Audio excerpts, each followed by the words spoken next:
स्वागत है आपका दिव्य हिमाचल टीवी में। मैं हूं दीक्षा शर्मा। शाम के 6 बज चुके हैं और प्रदेश की तमाम खबरों के साथ हम आपके समक्ष आ चुके हैं। कई लेटेस्ट अपडेट आज इस बुलेटिन में हम आपके साथ साझा करेंगे। देखिए, विशेष तौर से कांग्रेस की टिकट्स को लेकर आज हम यहां बात करने वाले हैं, क्योंकि 2 लोकसभा सीटों को लेकर भी आज ही प्रत्याशी कांग्रेस की ओर से तय किए जाएंगे और इस पर जल्दी ही नोटिफिकेशन यानी कि आज शाम तक ही जारी की जा सकती है। फिलहाल सूत्रों के हवाले से जो जानकारी निकलकर सामने आई है, दोनों लोकसभा सीटों पर अब किसके नाम सामने आए हैं, क्योंकि अगर कांगड़ा संसदीय सीट से हम बात करें तो एक सरप्राइजिंग नाम यहां सामने आया है, जिनका नाम किसी ने सोचा भी नहीं था, उस पर सहमति बनती हुई नजर आ रही है। तो आखिरकार ये कौन है, बिल्कुल जानकारी हम आप तक पहुंचाने वाले हैं। बुलेटिन के अंत तक आप हमारे साथ जुड़े रहिएगा। और हमीरपुर संसदीय सीट से भी अब एक तरह से सहमति हाईकमान और प्रदेश कांग्रेस के बीच बन ही गई है। किसका नाम फिलहाल अभी तक माना जा रहा है, ये जानकारी भी आज हम आपको इसी बुलेटिन में देने वाले हैं। दूसरी बड़ी बात करना चाहेंगे, कितने आईएएस बदले गए हैं और साथ ही साथ मुख्यमंत्री नेता प्रतिपक्ष जयराम ठाकुर के टूर को लेकर भी जानकारी देने वाले हैं, क्योंकि मुख्यमंत्री सुखविंदर सिंह सुक्खू का टूर प्रोग्राम भी सामने आया है। अब चुनावी दौरे उनके कहां कहां रहने वाले हैं और नेता प्रतिपक्ष जयराम ठाकुर का भी टूर प्रोग्राम सामने आ गया है। लेकिन शुरुआत मौसम से करना चाहेंगे, क्योंकि मौसम बड़ी सरदर्दी एक तरह से बन गया है लाहौल स्पीति के लोगों के लिए। देखिए, अभी मई का महीना शुरू हो गया है और जनवरी माह जैसी बर्फबारी वहां पर हो रही है, जिस वजह से स्थानीय लोग तो परेशान है ही हैं, लेकिन पर्यटक भी बहुत परेशान हुए और पिछले कल ही रेस्क्यू ऑपरेशन भी पर्यटकों के लिए वहां शुरू करना पड़ा। पुलिस जवानों की ओर से हालांकि रेस्क्यू ऑपरेशन को बिल्कुल सफलता के साथ अंजाम दिया गया है, लेकिन काफ़ी ज़्यादा पर्यटक फंस गए थे। 6000 के करीब तादाद बताई जा रही है। ये अटल टनल से सोलंग नाला तक बर्फ में फंसे हुए थे और वहीं से फिर इन पर्यटकों को निकालने का काम पुलिस ने शुरू किया। तकरीबन ये 1000 से ज़्यादा वाहन बताए जा रहे हैं, जिन्हें कि सुरक्षित मनाली की तरफ निकाल लिया गया था। हालांकि टोटल जो यहाँ पर संख्या बताई जा रही है पर्यटकों की, वो 6000 के करीब भी है, क्योंकि बाकी क्षेत्रों में भी फंसे थे, लेकिन अधिकतर पर्यटक 6000 में से ऐसे हैं जो कि अटल टनल से सोलंग नाला तक की तरफ को फंसे हुए थे और बर्फबारी में काफ़ी ज़्यादा परेशान भी हो रहे थे। हालांकि मनाली की तरफ फिर इनके वाहनों को निकाल दिया गया था। ऐसे ही हालात तो पूरे लाहौल स्पीति में बने हुए हैं। जगह जगह हिमस्खलन का खतरा है। हालांकि मनाली अटल टनल रोहतांग कोकसर मार्ग हिमस्खलन के चलते बंद हो गया है। चंद्रा घाटी में भी सड़कों के साथ दूरसंचार सेवाएं पूरी तरह से ठप हो गई हैं। ताज़ा बर्फबारी से ग्राफू, काजा, रोहतांग दर्रा और मनाली लेह मार्ग को खोलने का काम भी पूरी तरह से प्रभावित हो गया है। तो हालात कुछ ऐसे बने हुए हैं। जनवरी माह जैसी बर्फबारी देखिए वहां पर अभी भी हो रही है और कल्पना से बाहर है। जहां गर्मियां इस मौसम में दस्तक दे दिया करती थी, बारिश बर्फबारी ही नहीं थम पा रही है। ऐसा ही हाल लाहौल स्पीति के पम्मू में भी रहा। हालांकि यहाँ पर पर्यटकों की संख्या कम थी, लेकिन ये 8 के तकरीबन लोग थे जो कि बुरी तरह से वहाँ फंस गए थे। पुलिस ने इन्हें भी रेस्क्यू किया। रात 12 बजे की ये पूरी जानकारी बताई जा रही है। इन 8 व्यक्तियों में कुछ एक व्यक्ति राजस्थान से थे। घुमारवी और बिलासपुर के पर्यटक भी इसमें बिल्कुल शामिल थे और स्पीति होम स्टे में फिर इन्हें लाया गया। हालांकि चुनौतीपूर्ण मौसम था, लेकिन इस बीच भी पुलिस जवानों के प्रयास बिल्कुल सफल रहे हैं। रेस्क्यू ऑपरेशन जो उनकी ओर से शुरू किया गया उसमें सफलता हासिल हुई और महज इन 8 पर्यटकों को लेकर ही नहीं, बल्कि इससे पहले जो 6000 के करीब पर्यटक थे, मनाली की तरफ जा रहे थे या फिर सोलंग नाला तक फंस गए थे, उन्हें निकालने का काम भी बखूबी यहाँ पर पुलिसकर्मियों की ओर से किया गया है। हिमाचल प्रदेश विश्वविद्यालय से जुड़ी अगली जानकारी हम आपके लिए लेकर आए हैं। ये बात हम पीएचडी दाखिले से जुड़ी करना चाहेंगे, क्योंकि पीएचडी दाखिले के लिए नेट का एग्जाम करवाया जा रहा है। अच्छी बात यह है कि इस बार सिंगल एजेंसी को ही ये दायित्व दिया गया है। नेट के आधार पर ही पीएचडी में दाखिला होगा। तकरीबन 137 सीटें हैं हिमाचल प्रदेश विश्वविद्यालय में जो कि पीएचडी की भरी जाएंगी, तो जिसे लेकर अब ये प्रक्रिया शुरू हो गई है। हालांकि पहले 16 जून को यहाँ ये परीक्षा होने वाली थी, लेकिन अब इसे 18 जून को आयोजित किया जा रहा है, क्योंकि यूपीएससी का एग्ज़ाम इसके साथ टकरा रहा था। इसी दिन यूपीएससी का एग्ज़ाम भी था, इसीलिए ये फैसला लिया गया है। इस बार जो ये परीक्षा होने वाली है पीएचडी दाखिले के लिए, सीबीटी मोड के बजाय ओएमआर मोड पर ये होने वाली है। ये भी अपडेट सामने आई हैं। लोक सेवा आयोग की ओर से भी देखिए शेड्यूल जारी कर दिया गया है और इसमें स्क्रीनिंग टेस्ट होगा। असिस्टेंट लाइब्रेरियन की भर्ती होने वाली है। इसके लिए स्क्रीनिंग टेस्ट का शेड्यूल जारी हो गया है। स्क्रीनिंग टेस्ट के साथ साथ ही एप्टीट्यूड परीक्षा का शेड्यूल भी यहाँ जारी हुआ है। दरअसल ये जो परीक्षा है 9 जून को होने वाली है। 11 से 12 बजे के बीच होगी। 1 घंटे का समय रखा गया है। 10 बजे परीक्षा केंद्रों में अभ्यर्थियों को पहुंचना होगा और एडमिट कार्ड अभी वेबसाइट से डाउनलोड किए जा सकते हैं। हालांकि एक बात और है, जो परीक्षा केंद्र अब तय कर लिए गए हैं उसमें कोई बदलाव नहीं होगा। ये भी साफ तौर से लोक सेवा आयोग की ओर से स्पष्ट किया गया है। तो ये असिस्टेंट लाइब्रेरियन भर्ती से जुड़ी जानकारी हम आपके लिए लेकर आए थे। देखिए, इस बीच सोशल मीडिया पर एक और बड़ी चर्चा बनी हुई है। ये कोविशील्ड को लेकर हम बात करना चाहेंगे। जिस वक्त कोरोना महामारी चरम सीमा पर थी तो बिल्कुल टीकाकरण भी शुरू किया गया था ताकि लोगों को बचाया जा सके। हालांकि पूरे देश भर में ही 2 टीके लोगों की ओर से ज़रूर लगाए गए हैं। उसके बाद एक प्रिकॉशनरी डोज भी आई थी जो सभी लोगों ने नहीं भी लगाई।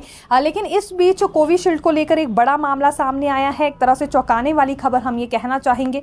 मशहूर दवा निर्माता कंपनी एस्ट्राजेनेका की कोविड वैक्सीन को लेकर चौंकाने वाली खबर ये है कि कोरोना की रोकथाम के लिए बनाई गई कंपनी की कोविशील्ड वैक्सीन को लगाने से थ्रोम्बोसाइटोपेनिया सिंड्रोम जैसे दुष्प्रभाव हो सकते हैं जो इंसान के लिए जानलेवा है। ये खुलासा खुद कंपनी ने किया है और ये खुलासा करने के बाद काफ़ी ज़्यादा चर्चाएं बढ़ गई हैं। लोग परेशान हो रहे हैं और स्वास्थ्य को लेकर कई तरह के सवाल भी उठा रहे हैं। हालांकि माना ये भी जा रहा है कि जो ब्रेन स्ट्रोक हो रहा है या फिर हार्ट अटैक जैसे मामले सामने आ रहे हैं वो कोविशील्ड की वजह से ही हुआ है। खैर, हार्ट अटैक तो देखिए पहले भी आते थे, लेकिन अब रोज़ाना हम ऐसे सैकड़ों मामले सुन लेते हैं कि नाचते नाचते या फिर चुपचाप बैठे बैठे ही किसी को हार्ट अटैक आ गया हो। और कई तरह की यहाँ जानकारियाँ ऐसी सामने आती है कि एक दिन में ही कई लोग अपनी इसमें जान गंवा रहे हैं। तो इसके बाद अब कई तरह के सवाल उठ गए हैं और अगर ऐसा था ही तो इस डोज को लगाने की अनुमति फिर भारत सरकार की ओर से क्यों दी गई, ये भी अब यहाँ पर सवाल उठ रहे हैं। क्योंकि कंपनी ने खुद ही यहाँ पर इस बात को स्वीकार कर लिया है कि साइड इफेक्ट्स बिल्कुल कोविशील्ड के बाद हो सकते हैं। हालांकि कम चांसेस है साइड इफेक्ट्स को होने के, लेकिन है ज़रूर। लेकिन जिस प्रकार से अभी संख्या बढ़ती जा रही है हार्ट अटैक के मामलों की और दूसरी ओर ब्रेन स्ट्रोक की भी, तो अब लोग खुद को लेकर काफ़ी ज़्यादा सहमा हुआ सा महसूस कर रहे हैं। और ये तो होना ही था। कुछ एक बाहरी राज्यों से यहाँ पर डॉक्टर्स भी पहुँचे थे जिन्होंने इसके खिलाफ अपना विरोध भी जताया था और सभी राज्यों में जाकर वो यही विरोध जता रहे थे कि जो कोविशील्ड लगाई जा रही है ठीक नहीं है, इसके साइड इफ़ेक्ट्स भी हो सकते हैं।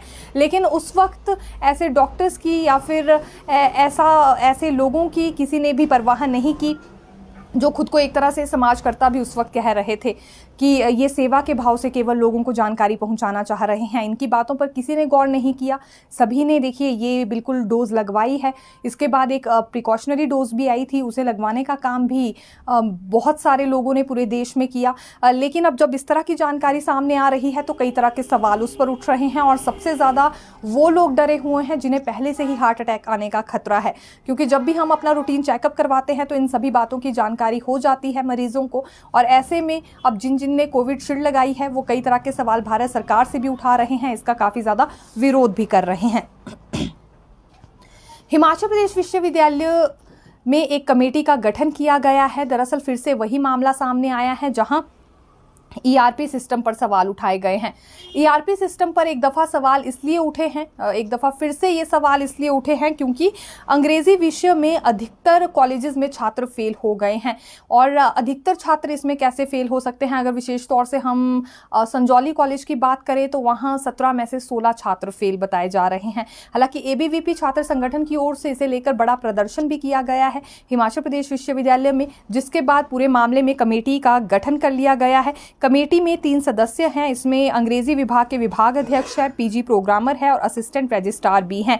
अब ये कमेटी जांच करेगी, उसके बाद रिपोर्ट तैयार कर हिमाचल प्रदेश विश्वविद्यालय प्रशासन को सौंपने वाली है। और बार बार आखिरकार ये ईआरपी सिस्टम पर सवाल क्यों उठ रहे हैं, क्योंकि सवाल इसलिए भी छात्र उठा रहे हैं जब कॉलेज प्रशासन ने विश्वविद्यालय प्रशासन से बात की तो जानकारी ये भी सामने आई है कि जो सर्वर था उसमें कुछ खराबी आ गई थी जिस वजह से छात्र फेल शो हो रहे हैं। पहले भी ऐसा ही हुआ था, अधिकतर छात्र फेल हो गए थे और कई प्रदर्शन हुए थे। इस नए सिस्टम पर सवाल उठाए गए थे और ईआरपी सिस्टम को बंद करने की मांग भी रखी गई थी। दूसरी बार फिर ऐसा ही हुआ है। अंग्रेजी विषय में कई छात्र फेल हो गए हैं, अधिकतर कॉलेजेस में छात्र फेल बताए जा रहे हैं और ये इसलिए हुआ है क्योंकि सर्वर में गड़बड़ी है, जिस वजह से छात्र फेल शो हो रहे हैं। तो इसमें किसकी गलती है? लाजमी सी बात है कि सिस्टम ऑपरेट करने वालों की ही अब इसमें गलती मानी जा रही है, लेकिन फिर भी कमेटी का गठन हुआ है और कमेटी का गठन होने के बाद जो भी रिपोर्ट तैयार होगी वो सौंपी जाएगी विश्वविद्यालय प्रशासन को। फिर देखना होगा इस बारे में क्या कुछ अब अगला एक्शन लिया जाता है।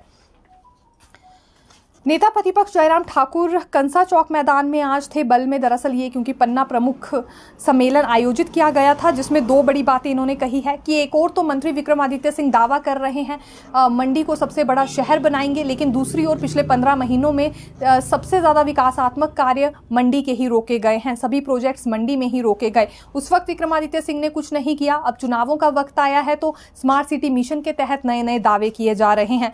दूसरी बड़ी बात उन्होंने ये भी कही है कि मुख्यमंत्री सुक्खू को अपना हिसाब ठीक करना चाहिए, उनके हिसाब में गड़बड़ी लग रही है, क्योंकि एक और भाजपा है जहां विधायकों की संख्या 25 से बढ़कर 34 होने वाली है और कांग्रेस की संख्या 43 से कम होकर ये 34 हो गई है। दरअसल मुख्यमंत्री ने पहले ये दावा किया था कि 40 विधायक ऑलरेडी कांग्रेस के पास है और 3 निर्दलीय विधायक और उनके साथ जुड़ जाएंगे तो टोटल उनकी संख्या 43 हो जाएगी, लेकिन ऐसा कुछ हुआ नहीं। यहाँ जो 6 उनके अपने विधायक भी थे उन्होंने क्रॉस वोटिंग की, जिसके बाद बागी उन्हें करार दिया गया और सदस्यता उनकी रद्द हो गई और जो 3 निर्दलीय विधायक हैं उन्होंने भी भाजपा ज्वाइन कर ली है।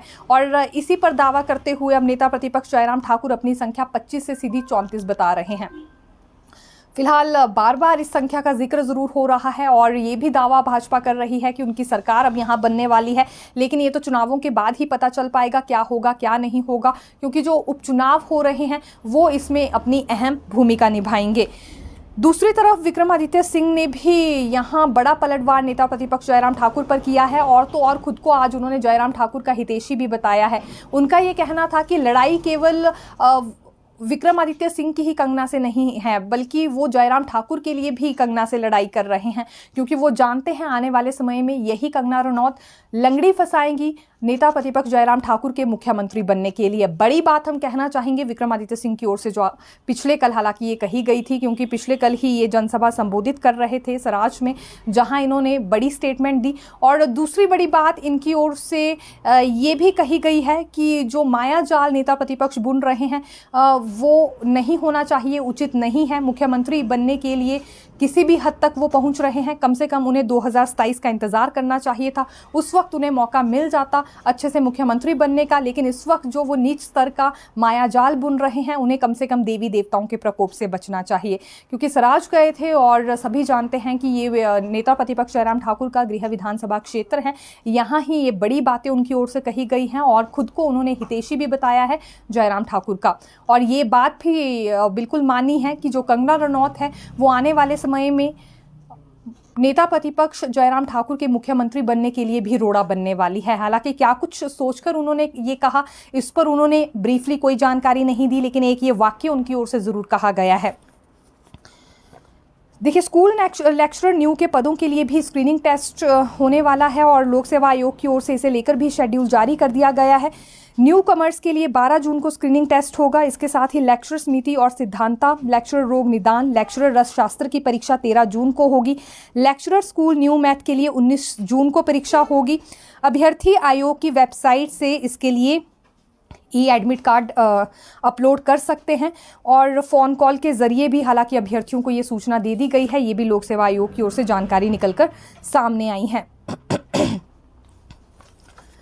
राज्य सरकार ने 5 आईएएस अधिकारियों को अतिरिक्त कार्यभार दिया है। ऐसा इसलिए करना पड़ा है क्योंकि उद्योग निदेशक राकेश कुमार प्रजापति, बिजली बोर्ड के एमडी हरिकेश मीणा और पंचायती राज एवं ग्रामीण विकास विभाग के निदेशक राघव शर्मा इलेक्शन ड्यूटी पर जा रहे हैं। मुख्य सचिव प्रबोध सक्सेना की ओर से किए गए आदेशों में 2008 बैच के आईएएस और स्टडी लीव से लौटे आशीष सिंगमार पावर कॉरपोरेशन के एमडी का कार्यभार संभालेंगे। आबकारी एवं कराधान विभाग देख रहे यूनुस उद्योग विभाग के निदेशक का कार्यभार भी देखेंगे। ऊर्जा में स्पेशल सेक्रेटरी अरिंदम चौधरी को राज्य बिजली बोर्ड का एमडी नियुक्त किया गया है। डिजास्टर मैनेजमेंट देख रहे दुनीचंद राणा को ग्रामीण विकास और पंचायती राज के निदेशक पद का कार्यभार दिया गया है। हिम ऊर्जा के सीईओ शबकरण सिंह निदेशक ऊर्जा का अतिरिक्त कार्यभार देखने वाले हैं। तो ये जो आईएएस अधिकारी हैं जिन्हें कि अतिरिक्त कार्यभार दिया गया है उससे संबंधित जानकारी लेकर आए थे, क्योंकि इन पदों पर जो तैनात किए गए थे अभी चुनावी ड्यूटी के चलते वो अपना ये कार्यभार नहीं देख पाएंगे। बात अगर नए डीजीपी को लेकर भी करें, क्योंकि देखिए जो इससे पहले डीजीपी संजय कुंडू थे आज उनकी रिटायरमेंट हो चुकी है और पुलिस हेडक्वार्टर की ओर से कई बड़े कार्यक्रम भी उनके सम्मान में रखे गए थे, लेकिन अटकलें अब ये लगाई जा रही हैं कि आखिरकार नए डीजीपी कौन होंगे या फिर राज्य सरकार की अगली पसंद कौन होने वाले हैं। हालांकि 3 बड़े अधिकारियों का पैनल भारत सरकार को भेज दिया गया है। अब नियुक्ति का इंतजार यहां पर करना होगा। नियुक्ति आदेशों का इंतजार हर किसी में बना हुआ है। जैसा कि हमने पहले भी कहा था, अतुल वर्मा और ओझा जी के नाम की यहां पर सबसे ज्यादा चर्चाएं हो रही हैं अगर सीनियरिटी के हिसाब से हम बात करें। लेकिन फिर भी जिस किसी का नाम इस बीच निकलकर सामने आएगा बिल्कुल जानकारी सबसे पहले हम आप तक पहुंचाएंगे, क्योंकि अभी ये माना जा रहा है कि 3 से 4 दिन का वक्त इसमें और ज्यादा लग सकता है। देखिए, नेता प्रतिपक्ष जयराम ठाकुर और मुख्यमंत्री सुखविंदर सिंह सुक्खू भी अब फील्ड पर उतर गए हैं, क्योंकि चुनाव काफ़ी ज़्यादा नज़दीक आ गए हैं। मुख्यमंत्री सुक्खू आज नदौन हैं, अपने गृह विधानसभा क्षेत्र में हैं, कल शिमला लौट आएंगे। उसके बाद मंडी संसदीय सीट पर विक्रमादित्य सिंह के साथ ये प्रचार प्रसार करेंगे, एक तरह से उनका सहयोग करने वाले हैं। सबसे पहले 2 और 3 मई को मुख्यमंत्री भरमौर, पांगी, करसोग और बंजार विधानसभा क्षेत्र का दौरा करेंगे। फिर 4 और 5 के लिए भी इनका देखिए टूर फाइनल हो गया है। इस दिन मुख्यमंत्री नालागढ़, पौंटा साहिब, कसौली और हरिपुर धार में चुनावी सभाएं करने वाले हैं। दूसरी तरफ नेता प्रतिपक्ष जयराम ठाकुर मंडी से लेकर किन्नौर तक का दौरा अभी कर आए हैं। आज उनके बल और दरंग में भी जनसभाएं थी और बल को लेकर तो हमने आपको अभी जानकारी भी दी, जो स्टेटमेंट्स उनकी ओर से वहां दी गई हैं। 1, 2 और 3 मई को जयराम ठाकुर अब शिमला संसदीय क्षेत्र में पन्ना प्रमुख सम्मेलन करेंगे। ठियोग, जुब्बल कोटखाई और रोडू विधानसभा क्षेत्र के दौरे पर ये रहने वाले हैं। अब सबसे अहम खबर पर आएंगे कि कांग्रेस की टिकट्स कब तक तय कर ली जाएंगी। तो आज शाम तक बिल्कुल 2 लोकसभा सीटों को लेकर यहाँ प्रत्याशी तय कर लिए जाएंगे। सूत्रों के हवाले से हमें ये जानकारी मिली है और बड़ी बात यह है, अगर हमीरपुर संसदीय सीट से जानकारी दें तो सतपाल रायजादा के नाम पर सहमति बन गई है। दूसरी ओर कांगड़ा संसदीय सीट से एक सरप्राइजिंग नाम यहां सामने आया है, क्योंकि पहले आशा कुमारी को लेकर चर्चाएं थी, लेकिन बिल्कुल इससे विपरीत दूसरा नाम सामने आया है। ये पूर्व में केंद्रीय मंत्री भी रह चुके हैं और राज्यसभा सांसद भी रह चुके हैं। बिल्कुल बात हम आनंद शर्मा की यहां कर रहे हैं। हालांकि माना यह जा रहा है कि आनंद शर्मा ने भी इसे लेकर सहमति जता दी है और ये दोनों लोकसभा सीटों के प्रत्याशी आज शाम तक तय कर लिए जाएंगे। एक तरह से फाइनल इनका नाम होने वाला है। फाइनल लिस्ट यहाँ इन दोनों लोकसभा सीटों को लेकर सामने आ जाएगी। और तीसरी बात करना चाहेंगे उपचुनावों के प्रत्याशियों को लेकर। तो अभी क्योंकि 3 उपचुनावों की सीटों पर भी प्रत्याशी तय नहीं हो पाए हैं, थोड़ा सा इंतजार इसमें और करना होगा। धर्मशाला, लाहौल स्पीति और बड़सर में क्योंकि अभी तक कैंडिडेट कांग्रेस नहीं चुन पाई है, तो इसमें कुछ दिन और जरूर लग सकते हैं, लेकिन लोकसभा सीटों को लेकर आज शाम तक ही ये जानकारी सामने आएगी। कंगना रनौत को लेकर भी देखिए एक बड़ी खबर हम लेकर आए हैं, क्योंकि पहले जनसभाएं यहाँ कंगना रनौत की ओर से संबोधित की जा रही थी, लेकिन अब जनसंपर्क अभियान में ये भी जुट गई हैं। इससे पहले प्रतिभा सिंह की ओर से जनसंपर्क अभियान रामपुर विधानसभा क्षेत्र में किए जा रहे थे और किन्नौर के रिकांगपिओ में जनसभा को संबोधित करने के बाद अब यहां कंगना रनौत भी जनसंपर्क अभियान करने लगी हैं, यानी कि डोर टू डोर जाकर कैंपेन कर रही हैं, लोगों से अपने लिए वोट मांग रही हैं। और सबसे बड़ी बात आज ये भी हुई है कि रामपुर विधानसभा क्षेत्र में सराहन में भीमा काली मंदिर भी ये माथा टेकने के लिए पहुंची थी। खास बात इसलिए है क्योंकि सभी जानते हैं वीरभद्र परिवार की आराध्य देवी भीमा काली हैं और आज यहीं अपना शीश नवाने के लिए कंगना रनौत भी गई थी। उन्होंने अपनी जीत को लेकर कामना की है। दूसरी ओर जनसंपर्क अभियान भी उनकी ओर से अब छेड़ दिया गया है। हालांकि 2 दिन ये रामपुर विधानसभा क्षेत्र में ही रहेंगी और दोनों दिन इनकी ओर से जनसंपर्क अभियान ही किया जाएगा, यानी कि डोर टू डोर जाकर ये लोगों से अपने लिए वोट मांगने वाली हैं। भाजपा से जुड़ी एक और जानकारी आपको दे देते हैं। राष्ट्रीय उपाध्यक्ष सौदान सिंह और जो चुनाव प्रभारी श्रीकांत शर्मा हैं भाजपा के, उनका दौरा भी अब फाइनल हो गया है। दरअसल ये भी अब हिमाचल में ही डटे रहेंगे। राष्ट्रीय उपाध्यक्ष सौदान सिंह हिमाचल दौरे पर 1 से 5 मई तक रहने वाले हैं और भाजपा के चुनाव प्रभारी श्रीकांत शर्मा 1 से 7 मई तक हिमाचल दौरे पर रहने वाले हैं। ये ठियोग, सुलह, नगरोटा, गगरेट, हरोली, ऊना और ज्वालामुखी में कार्यक्रमों में भाग लेने वाले हैं और इसके बाद भी इनका दौरा यहां पर संभावित है। तो फिलहाल के लिए यही जानकारी। फिर मिलेंगे नई खबर के साथ। देखते रहिए दिव्य हिमाचल टीवी। धन्यवाद।